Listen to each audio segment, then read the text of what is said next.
जो जानो जग जीवना, अगर जगत में जीने का कायदा जानते हो, जो जानो सो जीव, और उस जीव तत्व को जानते हो, आत्म तत्व को जानते हो, तो ये काम करो, पानी पचाओ अपना, पानी मांग न पियो। जो पानी पी रखे उसको पचा डालो और फिर पानी मांग के न पियो। ये उनके अलंकार, अन्योक्ति अलंकार में साहब बहुत कहते हैं। हिंदी के जितने कवि हैं शायद अन्योक्ति अलंकार साहब की वाणी में सर्वाधिक है। और अलंकार और कवियों में ज्यादा हो सकते हैं, लेकिन अन्योक्ति अलंकार कबीर साहब की वाणी में सर्वाधिक। जिसको कहना चाहते उसका नाम नहीं लेते और ही कुछ कहते हो, सारा अर्थ हो जाता है। जो जानो जग जीवना, जो जानो सो जीव। पहली बात, अगर अपने आत्म तत्व को जानते हो तो सौभाग्य। अपने आप की पहचान, मनुष्य को यह समझना चाहिए कि मैं देह नहीं हूं। देह एक खोल है मिट्टी का, और उसमें जो बसा हुआ साक्षी दृष्टा चेतन है वो देह के लक्षणों से भिन्न है। वो ज्ञान रूप है और इसलिए वो नित्य तत्व है, अमर तत्व है, क्योंकि वो प्रकृति से बना नहीं है। प्रकृति की सारी चीजें जड़ हैं। वैज्ञानिकों से भी जब चर्चा हुई तो उन्होंने भी ये स्वीकारा कि जितने जड़ तत्व हैं उनमें चेतना बिल्कुल नहीं है। तो मैंने कहा जो दुनिया में चेतना है वो किसका गुण है, कि यही तो हम समझ नहीं पाते हैं। मैंने कहा वह चेतना गुण जिसका है उसी को चेतन, जीव, आत्मा, रूह, सोल कहा जाता है, और वो प्रकृति से बिल्कुल भिन्न है। तो ये हर इंसान को बोध होना चाहिए कि मैं देह नहीं हूं, मैं आत्मा हूं, चेतन हूं, अविनाशी हूं, नित्य हूं, और जो कुछ करता हूं उसका फल आज ही नहीं कल भी होता है। आज गलत कर डालूं तो आज मन कचोटेगा, नींद खुलेगी कल तो फिर कचोटेगा। 10 वर्ष के बाद भी ख्याल होगा तो मन कचोटेगा। जीवन भर जब जब ख्याल होगा तब तब अच्छा नहीं लगेगा, और अच्छा काम किए रहूंगा तो जब जब ख्याल होगा आनंद आएगा। और इसी प्रकार जन्मांतर में भी सत्ता रहती है, और हमारे किए गए कर्मों का फल होता है।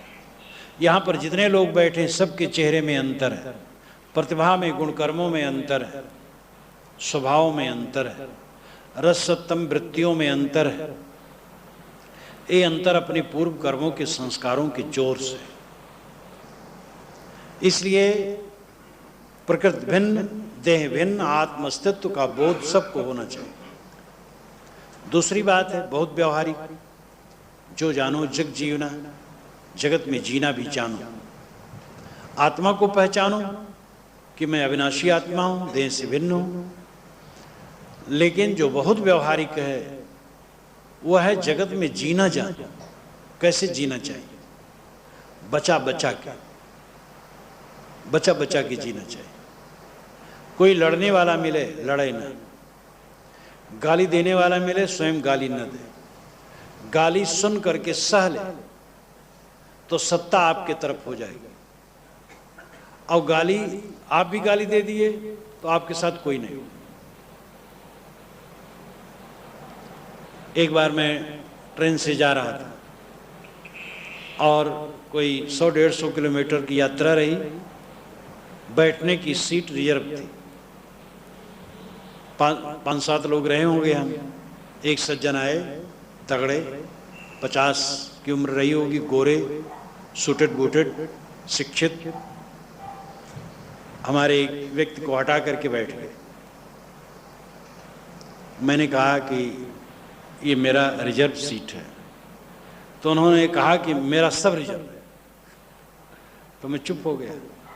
अपने साथी को इधर बुला लिया, कुछ नहीं बोला। तो 2 बंगाली बाबू बैठे थे, वो सह नहीं पाए। इतना फटकारा उनको, जब सब रिजर्व है तो जहां रिजर्व है जाओ। इतना फटकारा कि उनका मुंह धुआं हो गया, और वो जब तक बैठे रहे तब तक बाहर मुंह किए रहे। जब उनका स्टेशन आया उतर गए। अगर मैं कहीं कहता तो लोग न बोलते।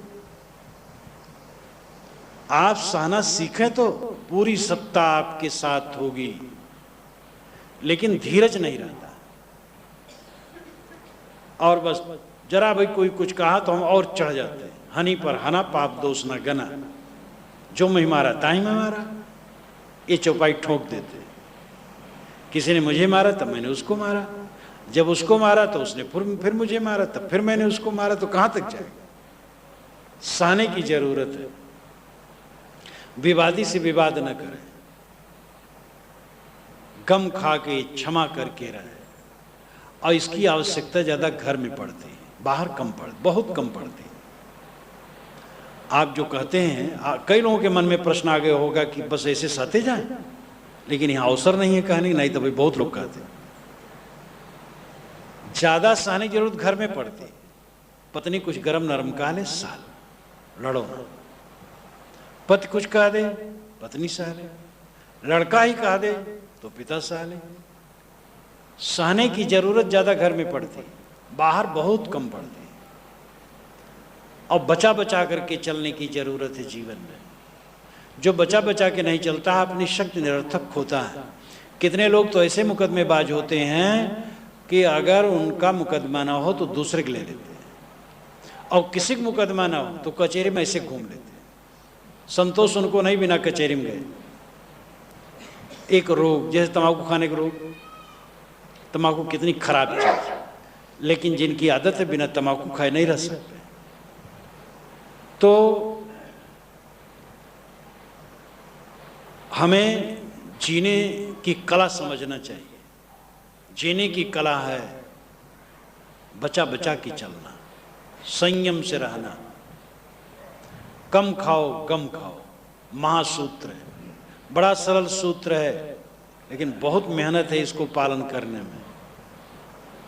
कम खाओ बड़े सुखी रहोगे। जल्दी पचने वाली चीज खाओ और कम खाओ, और गम खाओ, संतोष करो, देखो सुख ही सुख है। तो जीने की कला समझें। पानी पचा हुआ अपना पानी मांग न पीऊ। पानी वाणी, वाणी मनुष्य के मन में भरी हुई है। हरदम मनुष्य का मन ठसाठस शब्दों से भरा है। इसलिए जब मौन रहता तब भी उसके अंदर में वाणी कुछ बुझाती रहती है। तो जितनी वाणी भर रखे उसको पचा डालो, और वाणी मांग के न पियो। खाली कर दो अपने आप को वाणी से, देखो शांत। मन वाणी का अंत तो समाधि है। समाधि क्या है? जब वाणी का अंत होता तब मन का अंत होता है। और जब तक वाणी चलती मन चलता, मन चलता वाणी चलती। हम नहीं बोलते हैं बाहर से, लेकिन जब मन चलता है तो वाणी उसके साथ स्वयं चलती। जैसे संकल्प किया, सड़क, सड़क की याद आई तो सड़क शब्द भी आया। गाय की याद आई तो गाय शब्द भी आया। याद के साथ शब्द चलते हैं, मन के साथ शब्द चलते हैं। मन जब पूर्ण निर्विकल्प हो जाता है तब वाणी शांत हो जाती है। इसलिए समाधि की कसौटी है निस्तब्धता और निशब्दता। निस्तब्धता ऊपरी है, निशब्दता भीतरी है। निस्तब्धता का अर्थ स्थिर होकर बैठ जाना, सिर ग्रीवा, रीढ़ सीधी करके एकदम स्थिर होकर अडिग बैठ जाना, हिलना डुलना नहीं। ये निस्तब्धता है। ये तो कोई भी कर सकता है थोड़े अभ्यास में। लेकिन दूसरी बात है निशब्दता। मन में शब्द न उठते हो, वो संकल्प शून्य होने पर होता है। जब संकल्प शून्य हो जाता है तब शब्द शून्य हो जाता है। जब मन वाणी का अंत हुआ, ये निर्वाण दशा है, ये मोक्ष दशा है, ये कल्याण दशा है, कैवल्य दशा है।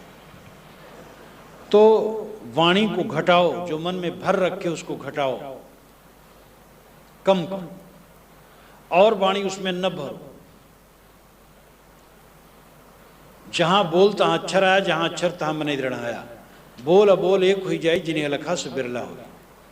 साहब कहते जहां बोले तहां अक्षर आया, और जहां अक्षर आया तहां वाक्य बना, और मन ने कुछ अर्थ कर लिया, बस हर शोक राग द्वेष शुरू हो गया। बोल अबोल एक होई जाई, जिन्हें अलखा से बिरला हुई। जो बोल में अबोल में समान रहे निर्द्वंद, वो धन्य है। वाणी सुनकर न सुनकर दोनों में निर्विकार, वो धन्य है। वाणी तो जीवन भर कुछ रहेगी, लेकिन वाणी का विकार न रहे, द्वंद्व न रहे। ये वाणी बोली जाती भी वाणी है। एक कांटा चुभा एक कांटे से निकाला जाता है, अंत में दोनों कांटे फेंक दिए जाते हैं। गलत शब्दों को निकालने के लिए अच्छे शब्द ग्रहण करें, अंत में अच्छे शब्दों से भी अपनी सत्ता अलग समझें। तो पानी, वाणी, पानी का अर्थ अंत में वासना। जितनी वासनाएं ग्रहण कर रखे हो, अहंता ममता ग्रहण कर रखे हो, उसको पचा डालो और नवीन अहंता ममता न ग्रहण करो। बंधन है अहंकार ममकार। इस दुनिया का एक कण मेरा नहीं है। ये बड़ा सरल विषय है, समझना कठिन नहीं। जब शरीर नहीं रहता है तो क्या जीव के साथ रहता है? हमारा अहंकार ममकार अविवेक है। अहंकार ममकार जितना दूर होगा उतना जीवन शीतल होगा। अहंकार ममकार में पढ़ करके ही घर में कलह है। मेरा लड़का कैसे नहीं काम आना, आप भूल करते हैं। व्यवहारिक ढंग से ठीक है आपका लड़का, लेकिन तात्विक दृष्टि से देखें तो एक जीव है। अब आप एक जीव है, सुंदर व्यवहार कर दीजिए, बस इतना ही चारा है। किसी पर अपना कोई चारा नहीं। हमारा कर्तव्य है हम दूसरे से सुंदर बर्ताव करें, चाहे लड़का हो, चाहे पत्नी हो, चाहे पति हो, चाहे पिता हो, गुरु हो, शिष्य हो। किसी पर हमारा अधिकार नहीं। जो अपने को गुरु मानता है बहुत बड़े धोखे में। मैं एक सेवक हूं ये मानना चाहिए। लोग हैं, मित्र हैं, मिल गए, जो बन सके सेवा करते। अदलू बदलू संसार है, कुछ लेना कुछ देना। लेना भी पड़ता है, देना भी पड़ता है। एक चौरस्ते में मिल गए, आपस में राम जोहार हो गया, चल दिए। घर भी ऐसे, परिवार के लोग भी ऐसे, लेकिन ये सावधानी हम कहाँ रखते हैं? रात दिन डूबे डूबे डूबे, मेरा मेरा मेरा, मोर तोर में जरे जग सारा, धिक स्वारथ झूठा अहंकार। ये साहब ने रमैनी में कहा है, 84वीं रमैनी में एक पंक्ति है, मोर तोर में जरे जग सारा, धिक स्वारथ झूठा अहंकार। तो अहंता ममता की आग जितनी बुझेगी मन शीतल होगा। पानी पचाओ अपना, पानी मांग न पियो। जितना अहंकार ममकार ग्रहण कर रखे हो पचा डालो, और नवीन अहंकार ममकार न ग्रहण करो। पानी पियावत क्या पियो, घर घर सायर बारी, तृषावंत जो होएगा पीवेगा जखमारी। उपदेष्टाओं को साहब निर्देश करते हैं, तुम पानी पियाते क्या फिरते हो? घर घर सायर बारी, घट घट में समुद्र बराबर पानी भरा है। सबको अहंकार है कि हम ज्ञानी हैं। घर घर सायर, सायर बार। सायर कहते हैं समुद्र। समुद्र बराबर पानी हर घट में भरा है। मतलब है कि ज्ञान का अखंड खजाना सबके पास है। सबको अहंकार है कि हम ज्ञानी हैं, इसलिए ज्ञान बांटते क्या फिरते हो? तृषावंत जो होगा पीवेगा झकमारी। जो तृषावंत होगा वो झक मार करके पिएगा। झक कहते मछली को। मछली मारने वाली कई बार मछली मारने बैठते हैं, सुबह से दोपहर तक कुछ नहीं पाते, परेशान हो जाते हैं। कहाँ गए थे भैया? झक मारने गए थे। तो झक मारना मुहावरा हो गया असफलता के लिए। फिर झक अहंकार के लिए भी हो गया। शब्द देश काल के आयाम में यात्रा करते हैं। जैसे कई बार आप लोगों के सामने मैं कहा करता हूं, गधा। संस्कृत में गधा शब्द का अर्थ होता है वैद्य। गद कहते हैं रोग, हा कहते हैं नाश करने वाले को। जो रोग का नाश करे वो गधा, वैद्य, डॉक्टर। लेकिन आज के युग में गधा गधा का पर्याय है। अब आज भूल करके भी वैद्य डॉक्टर को गधा नहीं कहना चाहिए, नहीं तो पीटेगा। कुशल, कुश लाने वाले के लिए कहा जाता था।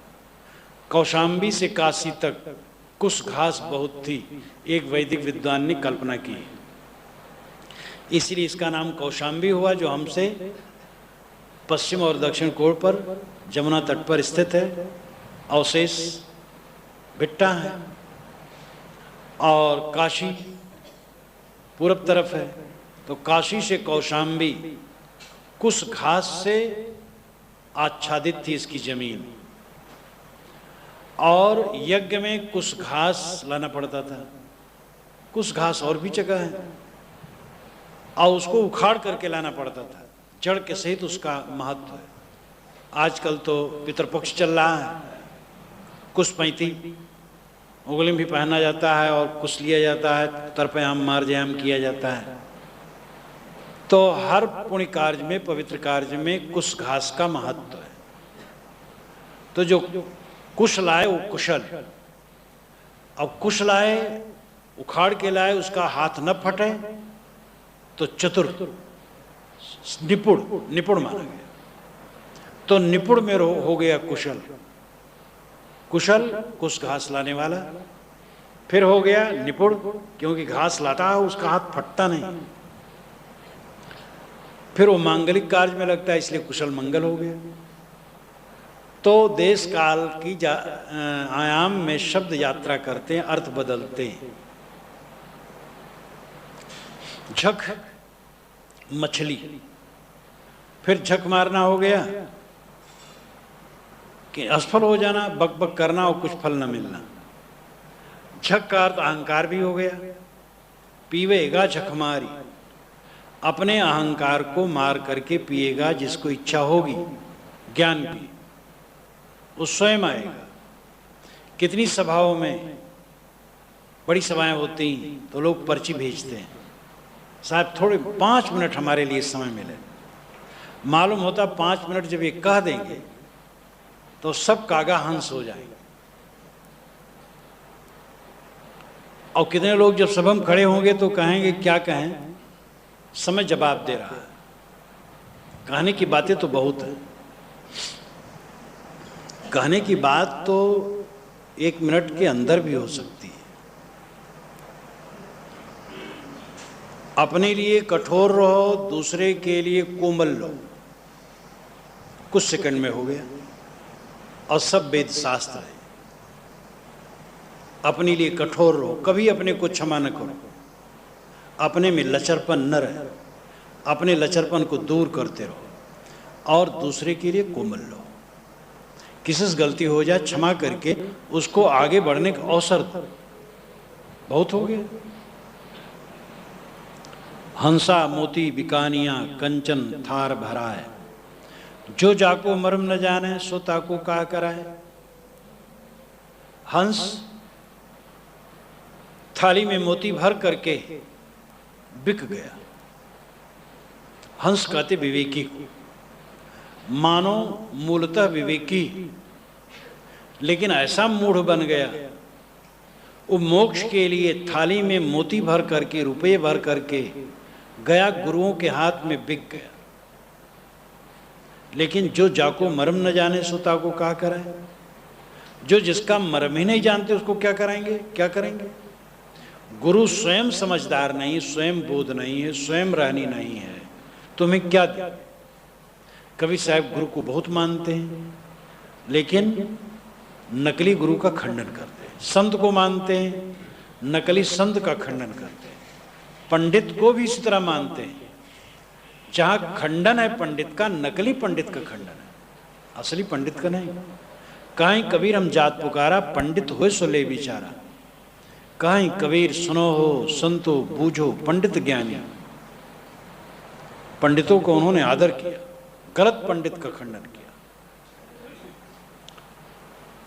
तो तुम हंस हो, साहब कहते हैं मनुष्य तुम हंस हो, विवेकी हो, निर्छी निर्णय करने की क्षमता तुम्हारे में, और तुम कैसे हो गए हो। तुम ऐसी जगह जाकर के समर्पित हो रहे हो जिनको स्वयं विवेक नहीं है, अनेक चमत्कारों में डूबे, अनेक अंधविश्वासों में डूबे, दूसरे को बेवकूफ़ बनाने के चक्कर में पड़े और ऐसी ऐसी जगह समझते हो कल्याण हो जाएगा। चमत्कार बिल्कुल छल कपट है। हाथ लहराया, घड़ी आ गई। घड़ी कैसे बनती? बहुत मेहनत के बाद घड़ी बनती है, ऐसे नहीं बनती। लड्डू आ गए, कैसे लड्डू बनेगा? कदाप नहीं लड्डू आ सकता, वो सब हाथ की सफाई है। चमत्कार जितना है दुनिया को मूर्ख बनाने के लिए, मूर्ख और धूर्त। धूर्त ठगते हैं, मूर्ख ठगाते हैं। ना हम कभी धूर्त बने ना मूर्ख बने, विवेकी बने। सर्वत्र कारण कारज की व्यवस्था, विश्व के शाश्वत नियम है, प्रकृति के अपने गुणधर्म है, उनकी कसौटी से वस्तु विवेकी बने, अंधविश्वासी न बने। गुरु, संत, महापुरुष, परंपरा, संप्रदाय, पोथी, किसी को चीज लेकर के हम गाय न बने।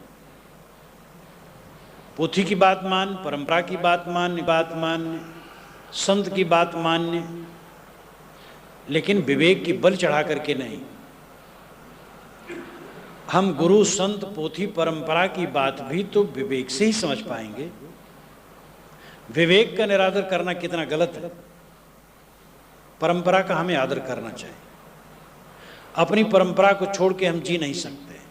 परंपरा छोड़ दे तो हम बोल नहीं पाएंगे। परंपरा ने हमें भाषा दी है, और उतने नहीं दी, सब कुछ दिया, लेकिन पूरी परंपरा को लेके भी हम जी नहीं पाएंगे। परंपरा सब छोड़ते हैं, छोड़ना पड़ता है। चाहे ईसाई परंपरा हो, इस्लामी परंपरा, उन लोगों ने भी छोड़ा है। भारतीय परंपरा तो अति उदार है।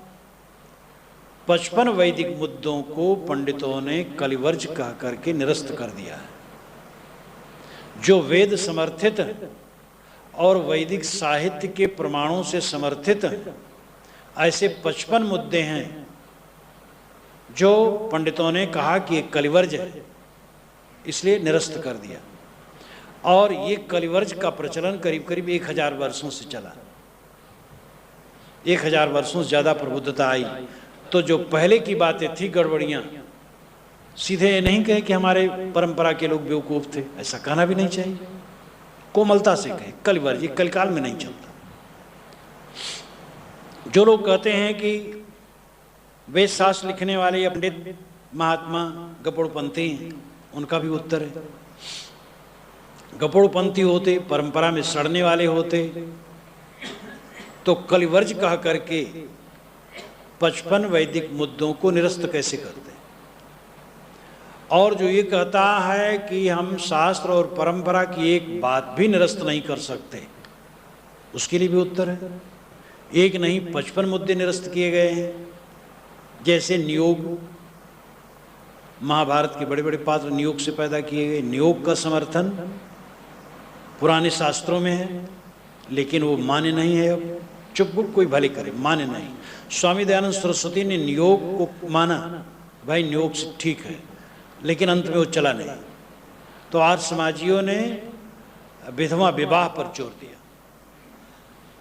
विधवा विवाह अच्छा, वो ज़्यादा वो संभव है। तो विद्यासागर ने बंगाल में काफ़ी जोर दिया। वो तो अपने को बेच ही दिए, इसी में गरीब हो गए। जब विधवा विवाह का कानून बना तो उन्होंने 100 विधवाओं का विवाह अपने धन से किया और उसी में कर्जी हो गए। अंतिम मौत के समय वो कर्जी थे, वो दुखी थे बेचारे, परोपकार में। तो आर्य समाज ने भी नियोग को जो स्वामी जी ने कहा, आर्य समाज ने सोचा ही ठीक नहीं, विधवा विवाह पर जोर दिया। ऐसे बहुत मुद्दे हैं। तो इसलिए हम अपनी परंपरा को छोड़ नहीं सकते, लेकिन अपनी पूरी परंपरा को लेके चल नहीं सकते। साहब ने कहा है, दद्दा देखो बिनसन हारा, जस देखो तस करो विचारा। साहब कहते सब बिनसन हार है, सब बदलने वाला है, इसलिए जैसा देखो विचार करो और विचार करके ताजा ग्रहण करो। निर्क्षीर विवेक, प्रतिषेध का प्रतिषेध मार्क्स ने भी माना। बीज का प्रतिषेध अंकुर हो जाता है, तो अंकुर ने बीज का प्रतिषेध कर दिया।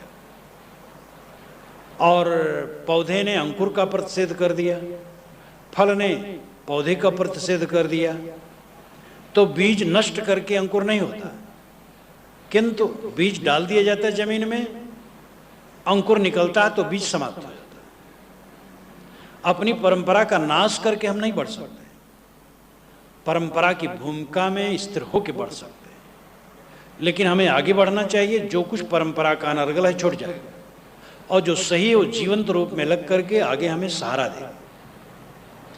इसलिए साहब कहते हैं कि इस प्रकार बिकने की जरूरत नहीं गुरुओं के पास कि आंख मूंद करके तुम बड़े भावुक बन करके गुरुओं के पास बिक जाओ। विवेकी बनो और सब काम विवेक पूर्वक करना चाहिए।